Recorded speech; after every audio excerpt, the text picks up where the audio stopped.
এই ধৈর্য কি কোনো গুণ, কোনো অনুভূতি, কোনো দৃষ্টিভঙ্গি?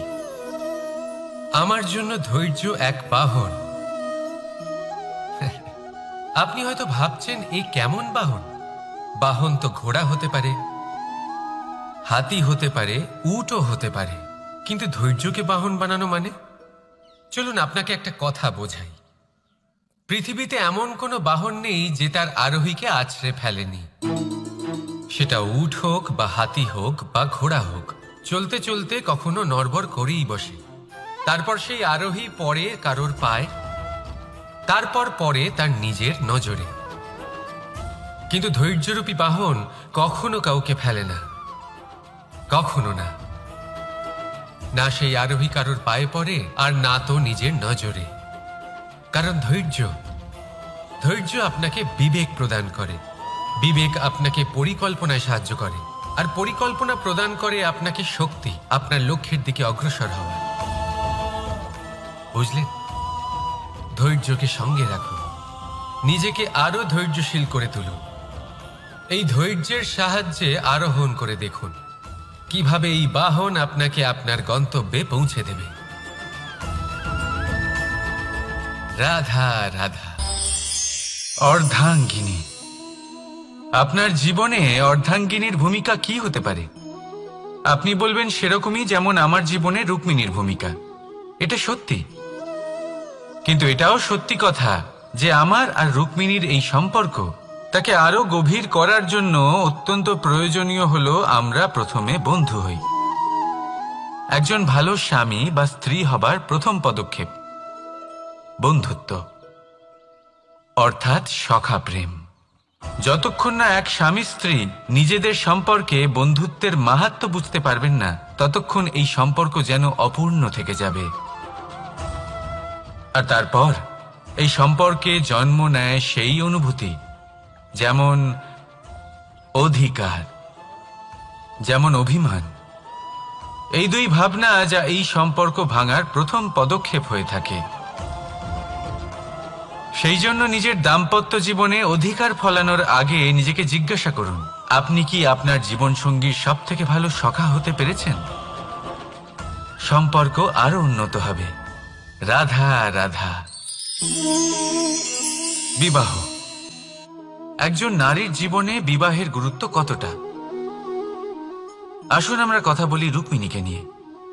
একজন নারী যিনি পবিত্র মানসিকতা নিয়ে কাউকে ভালোবেসেছেন, তাকে বিয়ে করতে চেয়েছেন। এবার বিয়ে মানে কাউকে পাওয়া, মানে কারোর হাত ধরে আগামী সমস্ত জীবন তার সাথে কাটিয়ে দেওয়া। এবার আমার হাত ধরে রুক্মিণী বিয়ের সুখ তো নিশ্চয়ই পেয়েছে, কিন্তু ওর এই প্রেমের যাত্রা এর অন্ত হলো না, বরং তা শুরু হলো। এবার রুক্মিণীর জীবনে সেই অধ্যায় শুরু হয়ে গেছে যেখানে ওকে সেই মানুষকে বুঝতে হবে যার হাত ধরে সমস্ত জীবন অতিবাহিত করার সিদ্ধান্ত নিয়েছে সে। এবার এরকম একটা সময় প্রত্যেকের জীবনে এসে থাকে। প্রত্যেকের মানে আপনারও। আপনার জীবনেও এমন এক সময় আসবে, তার জন্য তৈরি থাকুন। নিজের মনে যা যা বিকার আছে তা কোথাও ত্যাগ করে আসুন, আর পরিশুদ্ধ ভালোবাসা দিয়ে, পবিত্র মন দিয়ে নিজের জীবন সাথীকে বোঝার চেষ্টা করুন, কোনো আশা না রেখে।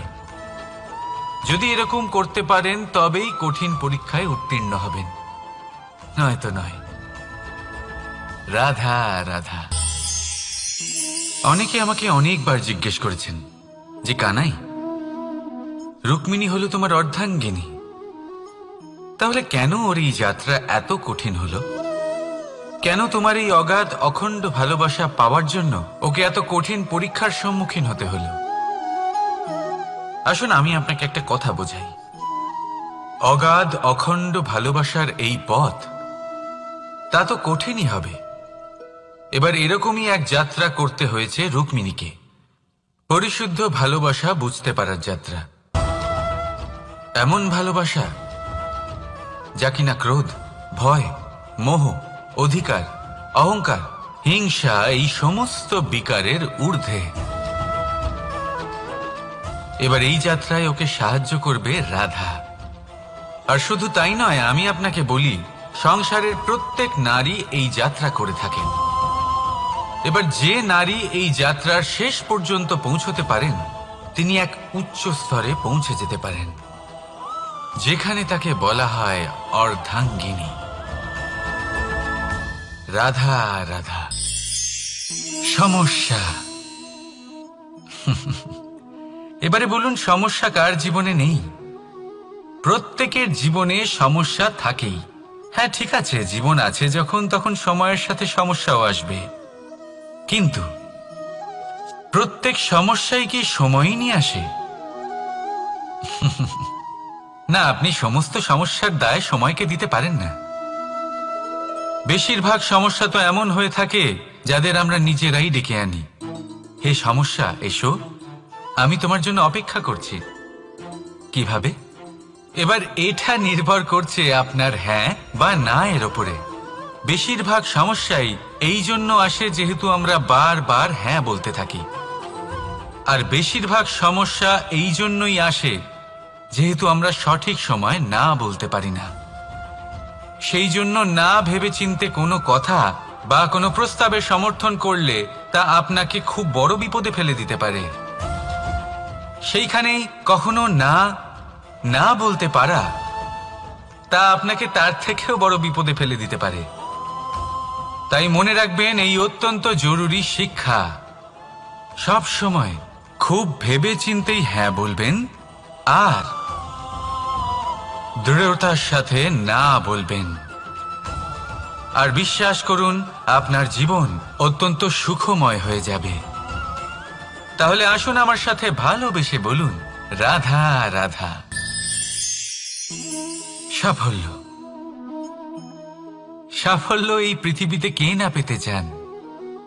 প্রত্যেক মানুষ চান যেন সাফল্য নিজে এসে তার কাছে ধরা দেয়। এবার সাফল্য তাদের কাছে এসে ধরা দেয় যারা নিজের পা ধরাতলে রেখে চলেন, যারা স্বপ্নের জগতে বিচরণ না করে বাস্তবের মাটিতে পা রেখে চলেন, এবং তাও দৃঢ়তার সাথে। সাফল্য তারা পান না যারা বাড়িতে বসে বসে শুধু স্বপ্ন দেখেন। সাফল্য নিজে থেকে তাদের কাছেই আসে যারা নিরন্তর চেষ্টা করেন, যারা পরিশ্রম করেন আর নিজের এই জীবনকে অন্যের কাছে সফল করে দেখান। তাহলে সিদ্ধান্ত হলো আপনার। সফল সবাই হতে চান, স্বপ্ন সবাই সার্থক করতে চান। স্বপ্ন তখনই সার্থক হয় যখন পরিশ্রম করবেন, আর সাফল্য তখনই আপনার সাথে থাকবে যতক্ষণ আপনি বিনম্র থাকবেন। তাহলে আসুন আমার সাথে ভালোবেসে বলুন, রাধা রাধা। এই পুষ্প দেখতে পাচ্ছেন আপনি? কি সুন্দর এই পুষ্প। সবাই চায় এরকম কোনো এক পুষ্প সে নিজের করে নেবে, নিজের কাছে রাখবে। এবার ভাবুন, এই পুষ্প যে সম্মান পায় তা কিসের জন্য পায়? শুধু কি তাকে সুন্দর দেখতে বলে? আসুন আপনাকে একটা কথা বোঝাই। এই ফুল যখন গাছে থাকে তখন এই রূপ আমাদের আকর্ষণ করে। এই ফুল দিয়ে যদি আপনি মালা বানান, কোনো মূর্তিতে দেন, তাহলে তা সম্মানের নিদর্শন হয়। এবার এই ফুলই যদি আপনি বিছানাতে ছড়িয়ে দেন, তাহলে সেই দৃশ্য দেখে সেই সুবাসে আপনার মন পুলকিত হয়ে ওঠে। কিন্তু ভাবুন, এই পুষ্পই যদি আপনি চিতায় সাজান, তাহলে এই পুষ্পকে আর কেউ সম্মান করে না। একই রকম কথা, সেই একই পুষ্প এক পরিস্থিতিতে সম্মান পাচ্ছে, এক পরিস্থিতিতে নয়। কেন? কারণ এতেই লুকিয়ে রয়েছে একটা গুরুত্বপূর্ণ শিক্ষা। এর সারমর্ম হলো এটাই যে এই সম্মান ব্যক্তি বা বস্তুকে করা হয় না, সম্মান করা হয় সময় এবং পরিস্থিতিকে। এবার এই যে সময়, তা কখনোই আমাদের বশে থাকে না। আমাদের বশে থাকে পরিস্থিতি। আমাদের পরিস্থিতি কেমন হবে তার সিদ্ধান্ত স্বয়ং আমরাই নিই, আর যেরকম আমাদের পরিস্থিতি হবে সেরকমই আমাদের সম্মান করা হবে। তাহলে আসুন আমার সাথে ভালোবেসে বলুন, রাধা রাধা। আপনি কখনো কোনো ঝর্ণার ধারে বসে থাকুন আর সেই ধ্বনি শুনতে থাকুন। আহা হা হা, সেই ধ্বনি মনকে শান্ত করে দেয়, আমাদের মধ্যে এক আনন্দের সঞ্চার করে। একেই আমি বলি নৈসর্গিক সঙ্গীত। কখনো ভেবে দেখেছেন এই সঙ্গীত উৎপন্ন করার জন্য জলকে কত পরিশ্রম করতে হয়, কি না করতে হয়? ভেবে দেখুন সেই জল কোথা কোথা থেকে পড়েছে, কত কত পাথরের সাথে ধাক্কা খেয়েছে, কত তীক্ষ্ণ পাথরের সাথে সম্মুখীন হয়েছে, তাকে কিভাবে পার করেছে, নিজের শরীরের সাথে লেগে থাকা সেই পাথরের সাথে কিভাবে সংঘর্ষ করেছে, কিভাবে সামনে এগিয়েছে। ভাবুন, এই সব কিছু হওয়ার পরেই সেই সঙ্গীত উৎপন্ন হয়েছে। এই ঝর্ণার এই মধুর সঙ্গীত কখনো আপনার কান পর্যন্ত পৌঁছতই না যদি সেই জলের বিরোধিতা করার জন্য সেই পাথর না থাকত। এর সারমর্ম কি হতে পারে? সারমর্ম হলো একটাই, এই সব বাধার সম্মুখীন হন, এদের থেকে দূরে পালাবেন না, কারণ এই বাধা হলো নৈসর্গিক। সবার জীবনে এই বাধা রয়েছে, তার সম্মুখীন হন, জীবনের সামনে এগোন। আর আপনিও নিজের ভেতর থেকে সৃষ্টি করুন এই নৈসর্গিক সঙ্গীত, আর এই সংসারে ছড়িয়ে দিন শান্তি আর প্রসন্নতা। রাধা রাধা। সংসারে নিয়তি অনেক কিছু নির্ধারণ করে, যেমন প্রত্যেকটি জিনিসের সীমারেখা। শরীরের মধ্যে থাকা জল, তার মাত্রাও এই নিয়তি নির্ধারিত করে রেখেছে। কি করে? দেখুন, যদি সঠিক সময়ে আপনি পরিশ্রম করে নিজের ঘাম না ঝরান, তাহলে কিছু সময় পরে আপনার চোখের জল অবশ্যই ঝরবে। কারণ সবকিছু যদি ভাগ্যের জোরে পেয়ে যাওয়া যায়, তাকে কর্মের দ্বারা সামলে রাখতে হয়। যদি পরিশ্রম করতে থাকেন, তাহলে যা পেয়েছেন তা সামলে রাখতে পারবেন, আর যা যা আপনি পেতে চান তা অবশ্যই পাবেন। কিন্তু যদি পরিশ্রমের থেকে দূরে থাকেন, তাহলে যা পেয়েছেন তা তো হারিয়ে ফেলবেনই, আর যা পেতে চান তার তো কোনো প্রশ্নই ওঠে না, আর বয়ে যাবে শুধুমাত্র অশ্রু। এবার সিদ্ধান্ত আপনার। কি ঝরাতে চাইবেন আপনি? ঘাম নাকি অশ্রু? রাধা রাধা। এই জীবনে মানুষ শুধু তিনটি জিনিসের পেছনে ছোটে: ছায়া অর্থাৎ সঙ্গী সম্মান, কায়া অর্থাৎ সুন্দর বলিষ্ঠ শরীর, আর তৃতীয় হল মায়া অর্থাৎ ঐশ্বর্য। এবার অবাক করার মতো বিষয় হলো, সময় এলে পরে এই তিনটি বস্তুই সবার আগে আপনাকে ত্যাগ করে। অন্ধকারে ছায়া আপনাকে ত্যাগ করে, বার্ধক্যে কায়া আপনাকে ত্যাগ করে, আর অন্তিম সময়ে মায়াও আপনাকে ত্যাগ করে। এগুলো কিছুই কাজে আসে না যার পেছনে আপনি সারা জীবন দৌড়েই যাচ্ছিলেন। যদি কিছু কাজে লাগে, তা হলো আপনার প্রেমপূর্ণ ব্যবহার যা আপনি সংসারকে দিয়েছেন। এ হলো সেই প্রেম যা অন্ধকারে প্রদীপ হয়ে আপনাকে আলো দেবে। এ হলো সেই প্রেম যা বার্ধক্যে হাত রূপে আপনাকে শক্তি দেবে, সহায়তা করবে। আর যখন আপনার কাছে অর্থ থাকবে না, তখন এই প্রেমই আপনাকে সামর্থ্য যোগাবে। জীবনে যদি কিছু উপার্জন করতে চান, তাহলে শুধু প্রেম উপার্জন করুন। যদি আপনিও আমার মতো দূরের কথা ভাবতে চান, তাহলে শুধুমাত্র প্রেম উপার্জন করুন। আর এখন এই প্রেম ভাব নিয়েই বলুন, রাধা রাধা। কখনো প্রদীপ জ্বালাতে গিয়ে আপনার হাত পুড়ে গেছে? একবার মনে করে দেখুন সেই অনুভূতি। এক্ষুনি মনের মধ্যে যন্ত্রণার এক অনুভূতি বয়ে যাবে। কখনো হাঁটতে হাঁটতে পায়ে কাঁটা ফুটে গেছে? মনে করুন, এক্ষুনি মনের মধ্যে যন্ত্রণার এক অনুভূতি বয়ে যাবে। এরকম কেন হয়ে থাকে?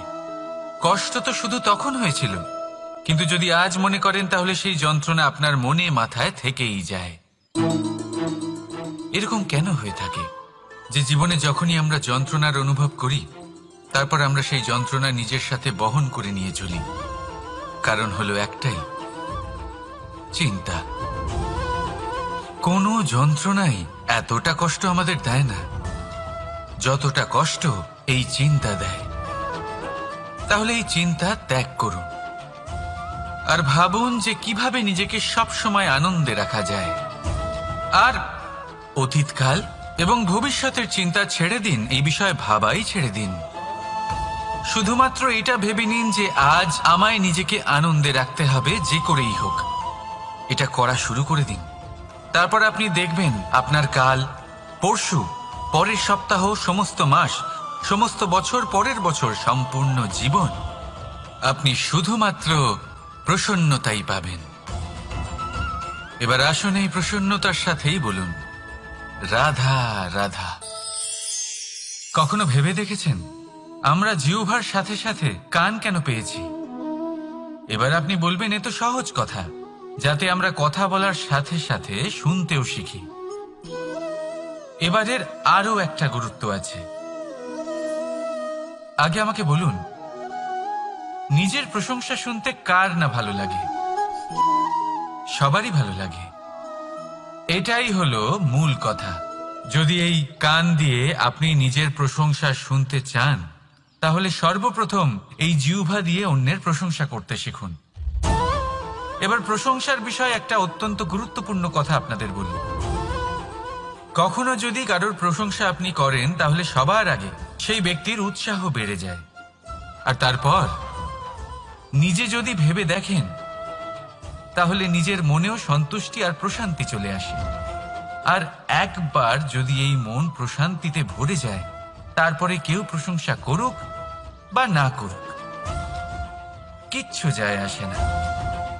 সেই জন্য সবসময় অন্যের সম্মান করবেন, স্নেহ করবেন, প্রশংসা করবেন, সুখ ভাগ করে নেবেন।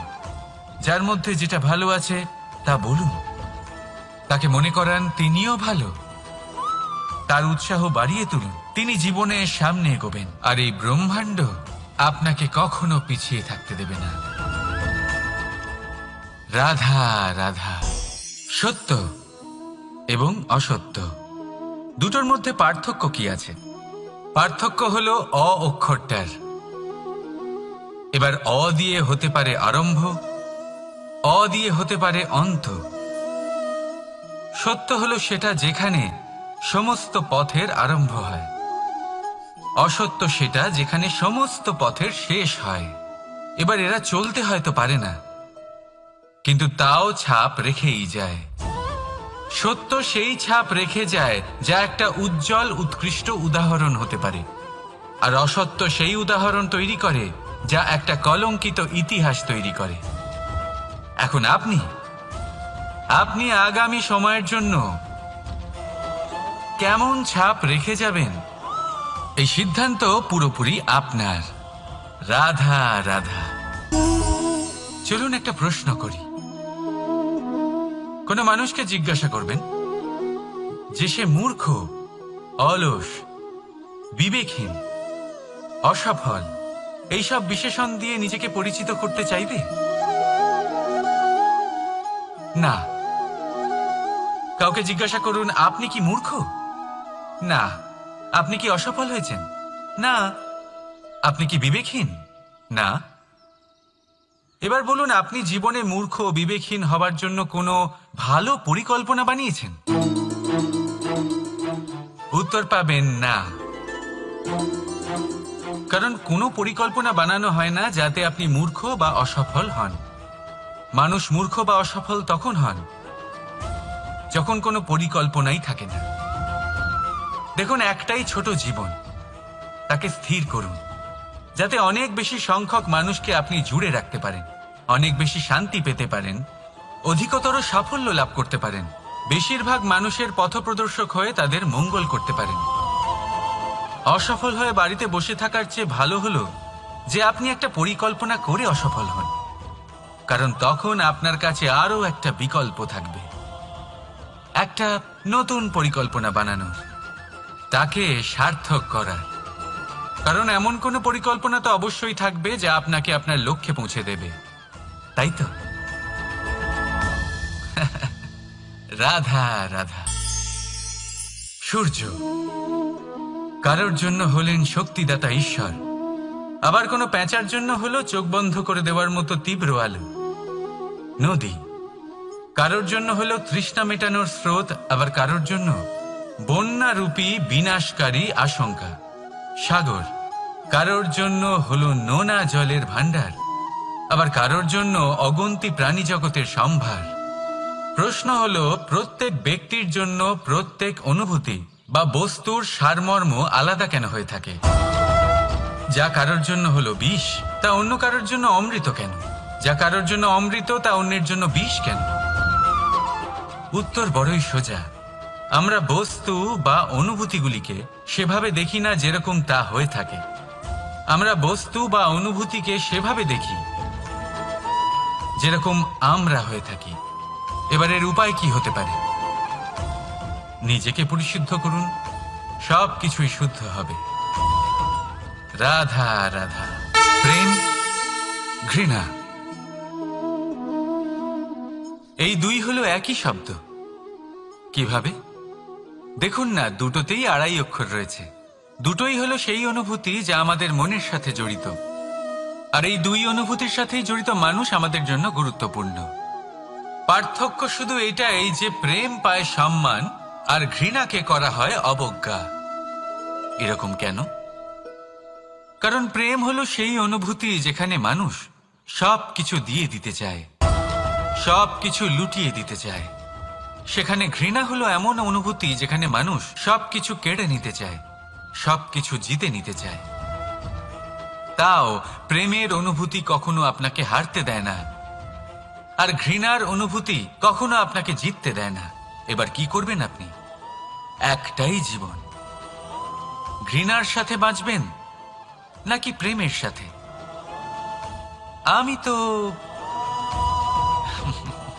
প্রেমকেই চয়ন করব। রাধা রাধা।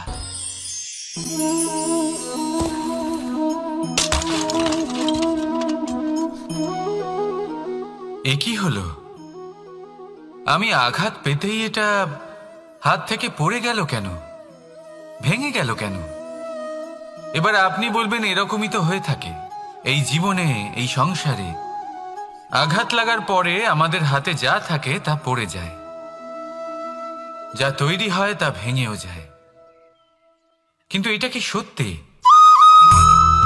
আপনাকে একটা কথা বলে রাখি, আঘাত পেয়ে পড়ে যাবার পরে সংসারের যে কোনো বস্তুই হাত থেকে পড়ে যাক না কেন, সাফল্য অবশ্যই আসে। যতই খারাপভাবে আপনি পড়ে যান, আপনি আঘাত পান, ভবিষ্যৎ অবশ্যই ভালো হবে। কারণ এই আঘাত, অসফলতা, এই অসুবিধা, এগুলো আমাদের এমনভাবে পরিশুদ্ধ করে যেমন আগুন সোনাকে করে থাকে। সেই জন্য জীবনে শুধু সামনে এগোতে থাকুন, দৃঢ়তার সাথে এগোতে থাকুন, আর কখনো আঘাত পেয়ে পড়ে যেতে ভয় পাবেন না। কারণ এটা আসন্ন সাফল্যের সংকেত। আর সাফল্য তখনই আসবে যখন আপনি পড়ে যাবেন, যখন আপনি আবার উঠে দাঁড়াবেন এবং আপনি আবার জীবনে সামনে এগোতে থাকবেন। রাধা রাধা। সময় অত্যন্ত কঠোর প্রভু। আপনি অনেক লোককে এটা বলতে শুনে থাকবেন, আমার কাছে এত সময় নেই, এই কাজে আসলে অনেক সময় লেগে যাবে, এই বিষয়ে ভাবার জন্য আমার সময় লাগবে। আচ্ছা, আমি আপনাকে একটা কথা বলে রাখি, যদি আপনি এটা নিশ্চিত করার জন্য বেশি সময় নিয়ে ফেলেন যে আপনার কি করা উচিত, তাহলে সময় এটা নিশ্চয়ই করে নেবে যে আপনার সাথে কি করা যেতে পারে। কারণ এই সময় এ কিন্তু অত্যন্ত কঠোর। যতক্ষণ আপনার সাথে রয়েছে এর সমাদর করতে শিখুন, এর সম্মান করতে শিখুন, এর সদ্ব্যবহার করতে শিখুন। যদি এরকম না করেন, তাহলে এই সময়ের নিজেকে আর আপনাকে বদলাতে অধিক সময় লাগবে না।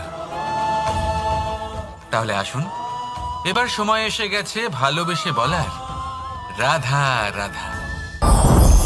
এই পাথর দেখছেন আপনি, নদীর তলদেশে পাওয়া যায়।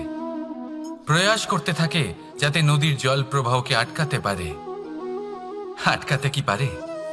কখনোই নয়, বরং তার ধারালো কোণাগুলো মসৃণ হয়ে যায়। এবার এ থেকে কি শিক্ষা পাওয়া যায়? এর থেকে এটাই শিক্ষা পাওয়া যায় যে ব্যক্তি দৃঢ়তার সাথে জীবনে শুধু আগে এগোতে থাকেন না থেমে, তিনি না শুধু নিজের লক্ষ্য প্রাপ্তি করতে পারেন, বরং নিজের পথের সমস্ত বাধার অস্তিত্বই পাল্টে দিতে পারেন। তাহলে আপনি কি হতে চাইবেন?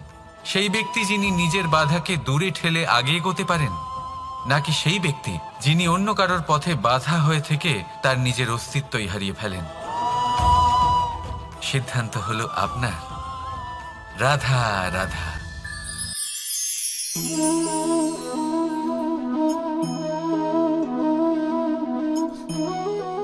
এই শুকনো পাতা দেখতে পাচ্ছেন? এটা কখনো গাছের ডালে ছিল, সবুজ তরতাজা, বৃক্ষকে পুষ্টি দান করত। কিন্তু যেই এটা শুকিয়ে গেল, যেই ও পুষ্টি সরবরাহ করা বন্ধ করে দিল, ওকে ফেলে দেওয়া হলো। এবার আপনি বলবেন, এটাই তো হলো সত্যি, এটাই তো হলো সংসারের তিক্ত সত্যি। এই সংসার ততক্ষণ পর্যন্তই আপনাকে নিজের সাথে রাখবে যতক্ষণ আপনি নিজেকে উপযুক্ত বানিয়ে রাখতে পারবেন। আমি এটা বলবো না যে এটা হলো মিথ্যে, কিন্তু এটা অবশ্যই বলবো যে এটা সম্পূর্ণ সত্যি নয়। সম্পূর্ণ সত্যি হলো এটাই যে যদি আপনি চান তাহলে চিরকালের জন্য সংসারকে পুষ্টি দান করতে পারেন, আর চিরকালের জন্য সংসার আপনাকে নিজের সঙ্গে রাখতে পারে। কিভাবে? এই শুকনো পাতার উদাহরণই আপনাকে দিচ্ছি। এই শুকনো পাতা প্রথমে টুকরো হবে, তারপরে বৃষ্টির জলের সাথে গলে যাবে, তারপর সার হবে, তারপর সেই বৃক্ষের গোড়াতেই সমাহিত হবে, একটা নতুন অঙ্কুরকে একটা নতুন জীবন দেবে। তাহলে আপনি ভাবুন, আপনি নিজের জীবনের সাথে কি করতে চান? যদি কখনো আপনি পড়ে যান, অসফল হয়ে থাকেন, তাহলে আপনি কি এই উৎসাহ হারিয়ে ফেলবেন, নাকি আবার উঠে দাঁড়াবেন আর আবার এক নতুন সংসারের রচনা করবেন? সিদ্ধান্ত আপনার। রাধা রাধা।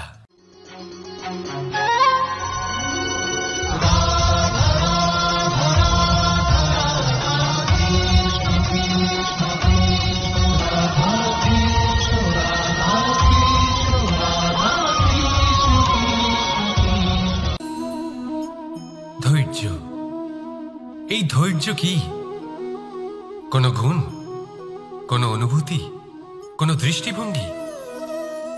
আমার জন্য ধৈর্য এক বাহন। আপনি হয়তো ভাবছেন, এই কেমন বাহন? বাহন তো ঘোড়া হতে পারে, হাতি হতে পারে, উটও হতে পারে, কিন্তু ধৈর্যকে বাহন বানানো মানে? চলুন আপনাকে একটা কথা বোঝাই। পৃথিবীতে এমন কোনো বাহন নেই যে তার আরোহীকে আছড়ে ফেলেনি। সেটা উট হোক বা হাতি হোক বা ঘোড়া হোক, চলতে চলতে কখনো নড়বড় করেই বসে। তারপর সেই আরোহী পড়ে কারোর পায়, তারপর পড়ে তার নিজের নজরে। কিন্তু ধৈর্যরূপী বাহন কখনো কাউকে ফেলে না, কখনো না। না সেই আরোহী কারোর পায়ে পড়ে, আর না তো নিজের নজরে। কারণ ধৈর্য আপনাকে বিবেক প্রদান করে, বিবেক আপনাকে পরিকল্পনায় সাহায্য করে, আর পরিকল্পনা প্রদান করে আপনাকে শক্তি, আপনার লক্ষ্যের দিকে অগ্রসর হওয়া। বুঝলেন? ধৈর্যকে সঙ্গে রাখুন, নিজেকে আরো ধৈর্যশীল করে তুলুন। এই ধৈর্যের সাহায্যে আরোহণ করে দেখুন কিভাবে এই বাহন আপনাকে আপনার গন্তব্যে পৌঁছে দেবে। রাধা রাধা। অর্ধাঙ্গিনী। আপনার জীবনে অর্ধাঙ্গিনীর ভূমিকা কি হতে পারে? আপনি বলবেন, সেরকমই যেমন আমার জীবনে রুক্মিণীর ভূমিকা। এটা সত্যি, কিন্তু এটাও সত্যি কথা যে আমার আর রুক্মিণীর এই সম্পর্ক, তাকে আরো গভীর করার জন্য অত্যন্ত প্রয়োজনীয় হলো আমরা প্রথমে বন্ধু হই। একজন ভালো স্বামী বা স্ত্রী হবার প্রথম পদক্ষেপ বন্ধুত্ব, অর্থাৎ সখা প্রেম। যতক্ষণ না এক স্বামী স্ত্রী নিজেদের সম্পর্কে বন্ধুত্বের মাহাত্ম্য বুঝতে পারবেন না, ততক্ষণ এই সম্পর্ক যেন অপূর্ণ থেকে যাবে। আর তারপর এই সম্পর্কে জন্ম নেয় সেই অনুভূতি যেমন অধিকার, যেমন অভিমান। এই দুই ভাবনা যা এই সম্পর্ক ভাঙার প্রথম পদক্ষেপ হয়ে থাকে। সেই জন্য নিজের দাম্পত্য জীবনে অধিকার ফলানোর আগে নিজেকে জিজ্ঞাসা করুন, আপনি কি আপনার জীবনসঙ্গীর সব থেকে ভালো সখা হতে পেরেছেন? সম্পর্ক আরো উন্নত হবে। রাধা রাধা। বিবাহ। একজন নারীর জীবনে বিবাহের গুরুত্ব কতটা? আসুন আমরা কথা বলি রুক্মিণীকে নিয়ে। একজন নারী যিনি পবিত্র মানসিকতা নিয়ে কাউকে ভালোবেসেছেন, তাকে বিয়ে করতে চেয়েছেন। এবার বিয়ে মানে কাউকে পাওয়া, মানে কারোর হাত ধরে আগামী সমস্ত জীবন তার সাথে কাটিয়ে দেওয়া। এবার আমার হাত ধরে রুক্মিণী বিয়ের সুখ তো নিশ্চয়ই পেয়েছে, কিন্তু ওর এই প্রেমের যাত্রা এর অন্ত হলো না, বরং তা শুরু হলো।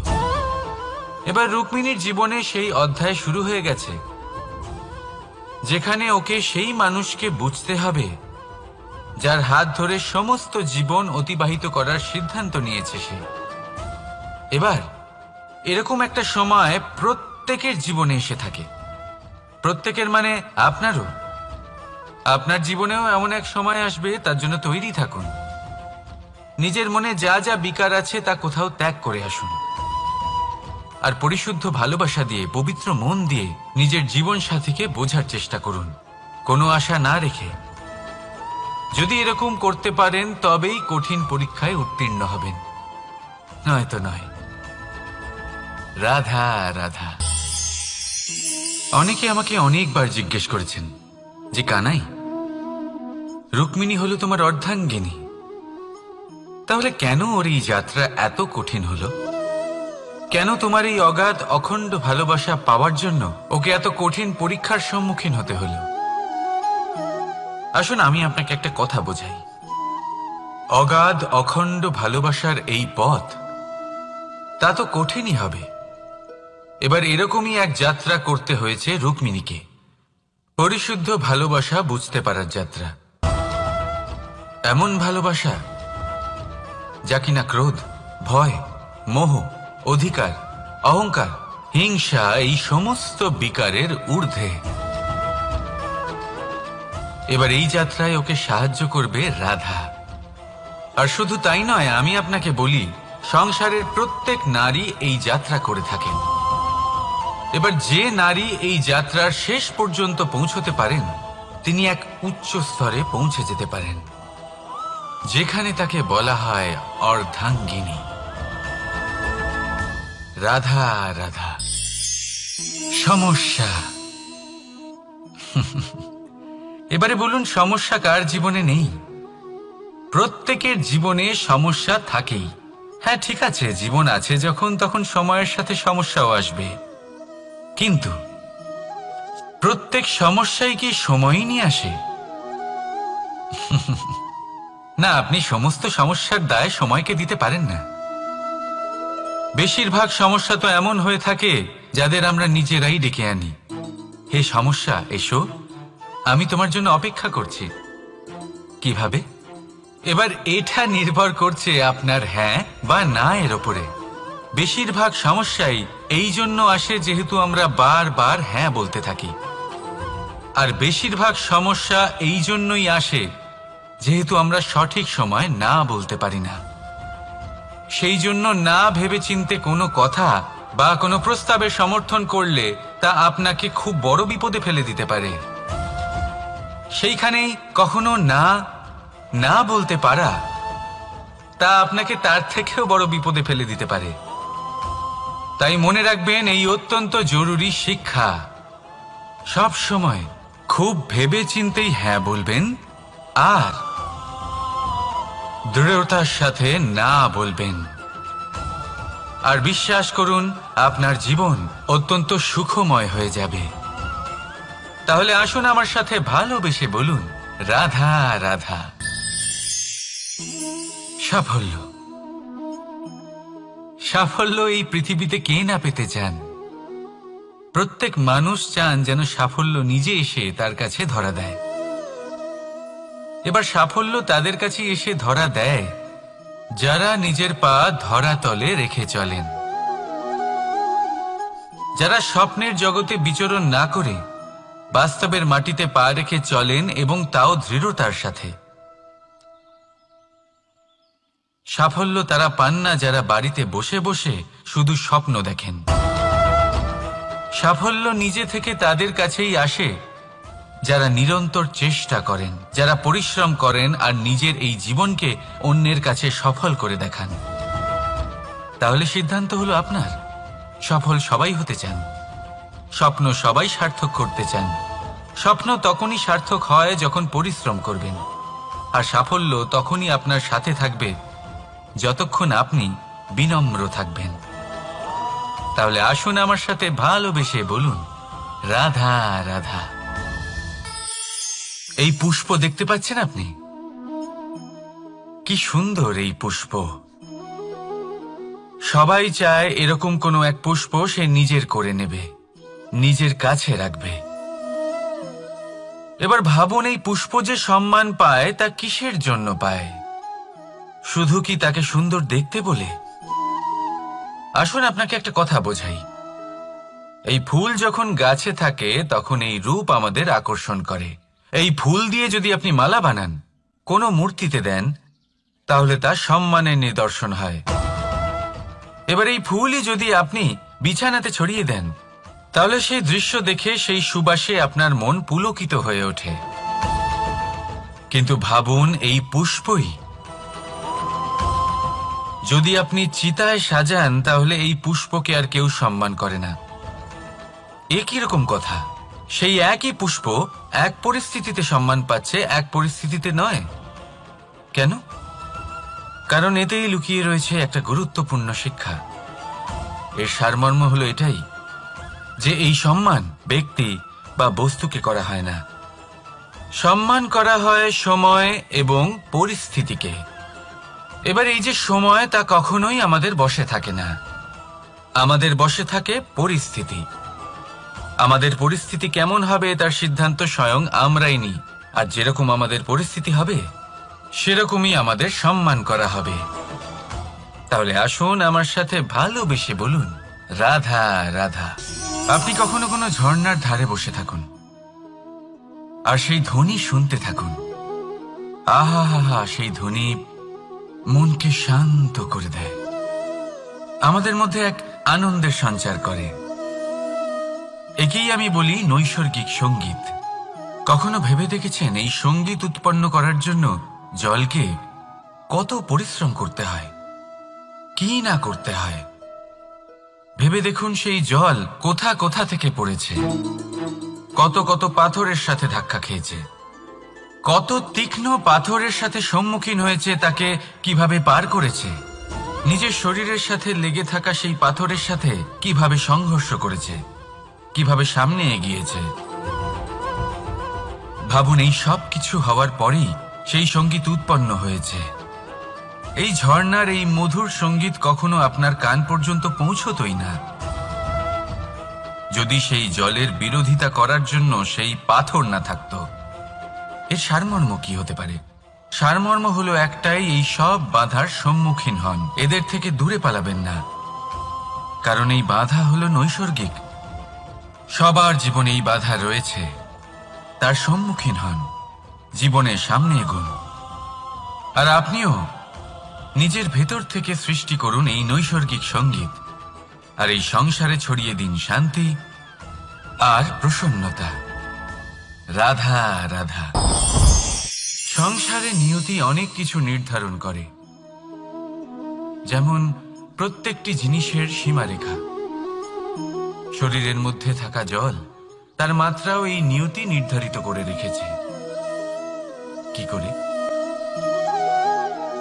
দেখুন, যদি সঠিক সময়ে আপনি পরিশ্রম করে নিজের ঘাম না ঝরান, তাহলে কিছু সময় পরে আপনার চোখের জল অবশ্যই ঝরবে। কারণ সবকিছু যদি ভাগ্যের জোরে পেয়ে যাওয়া যায়, তাকে কর্মের দ্বারা সামলে রাখতে হয়। যদি পরিশ্রম করতে থাকেন, তাহলে যা পেয়েছেন তা সামলে রাখতে পারবেন, আর যা যা আপনি পেতে চান তা অবশ্যই পাবেন।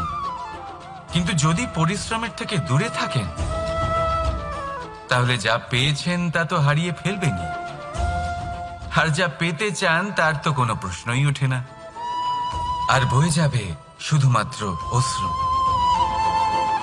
এবার সিদ্ধান্ত আপনার। কি ঝরাতে চাইবেন আপনি? ঘাম নাকি অশ্রু? রাধা রাধা।